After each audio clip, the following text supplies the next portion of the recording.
পেঁয়াজটা দেখো কষানো হয়ে গেছে, ভাজা হয়ে গেছে। এখন আমি এই আদা রসুন এবং মরিচের পেস্ট দিয়ে কষিয়ে নিচ্ছি। আর এই মশলাটার মধ্যে হলুদের গুঁড়া 1.5 টেবিল চামচ, ধনিয়ার গুঁড়া 2 টেবিল চামচ, শুকনো মরিচের গুঁড়া 1.5 টেবিল চামচ আর লবণ স্বাদ অনুযায়ী। যেহেতু আমি এখানে কাঁচামরিচের ফালি ব্যবহার করেছি, কাঁচামরিচের পেস্ট ব্যবহার করেছি, সেই জন্য শুকনো মরিচের গুঁড়াটা পরিমাণে কম দিলাম। তো তেল বের হয়ে গেছে, তো তার মানে বুঝতে হবে মশলা কষানো হয়ে গেছে। এখন আমি সবজিটা দিয়ে দিব। একে একে দেখো সবজি দিয়ে দিচ্ছি। সবজির মধ্যে মিষ্টি কুমড়া এবং আলু। মিষ্টি কুমড়া এবং আলু দিয়েই রেসিপিটা আমি মূলত করব।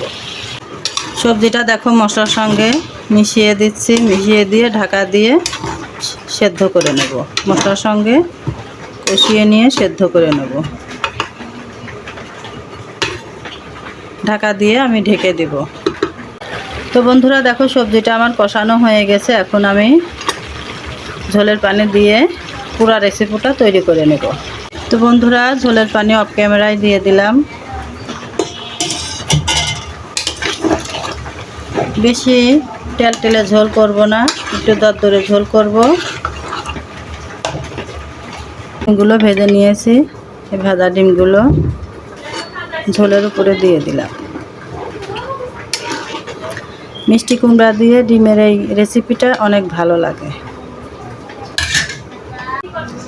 আর দিয়ে দিব ভাজা জিরার পাউডার। সিম্পল একটা রেসিপি, খেতে কিন্তু খুবই দুর্দান্ত। তোমরা একদিন এভাবে ট্রাই করে দেখতে পারো,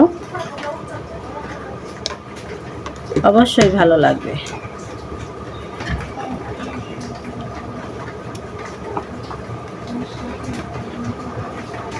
আজ শুক্রবারের দিন মাংস রান্না করলাম না ইচ্ছা করেই, কারণ পরাপার অনেক দিন মাংস খাওয়া হয়েছে, মাংস আর খেতে ভালো লাগছে না, তাই ডিমের রেসিপিটা করলাম। হয়ে গেছে, এখন আমি নামিয়ে পরিবেশন করে নেব।